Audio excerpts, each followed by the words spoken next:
నిన్న 8వ తారీఖు సాయంత్రం ఎస్బీ ఇన్స్పెక్టర్ గారు తన సిబ్బందితో వచ్చి ఒక ఇన్ఫర్మేషన్ ఇవ్వడం జరిగింది.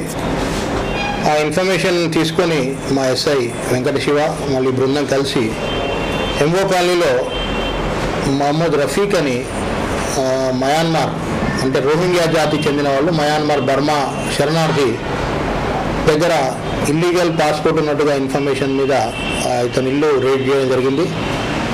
ఆ రైడింగ్లో అతని దగ్గర అతని పాస్పోర్టే కాకుండా అతని బావ అబ్దుల్ అజీజ్ పాస్పోర్ట్ కూడా దొరికింది. ఆ వ్యక్తి కూడా అక్కడే ఉన్నాడు. ఇంకా సెర్చ్ చేయగా అతని దగ్గర ఆధార్ కార్డు, దాని తర్వాత ఓటర్ ఐడి కార్డు కూడా దొరకడం జరిగింది. వాళ్ళు చెప్పిన ఇన్ఫర్మేషన్ ఆధారంగా ఇంకో ఇద్దరు బర్మా శరణార్థులను పట్టుకోవడం జరిగింది.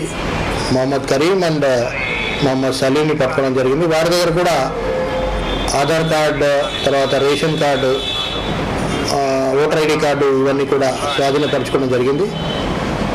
ఇదే ఇన్వెస్టిగేషన్లో భాగంగా వీడికి సహాయం చేసిన వాళ్ళు ఎవరు అని ఎంక్వైరీ చేసి వీళ్ళకు పాస్పోర్ట్ ఇప్పించడానికి సహాయం చేసిన Ghouse Khan, voter ID card ఇప్పించడానికి సహాయం చేసిన మొహమ్మద్ ఇర్ఫాన్, మగ్దూమ్, వీళ్ళందరికీ ముఖ్యంగా ఈ గౌస్ ఖాన్ని వీళ్ళందరికీ పరిచయం చేసిన నాజర్ అనే హోంగార్డ్ ఆర్టీ ఆఫీస్ ఖైరతాబాద్లో చేస్తాడు.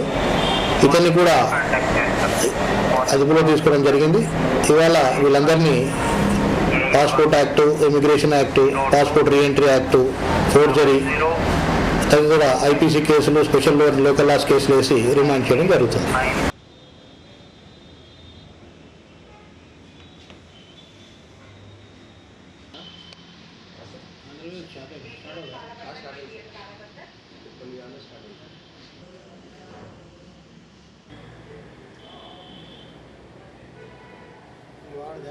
కరీంనగర్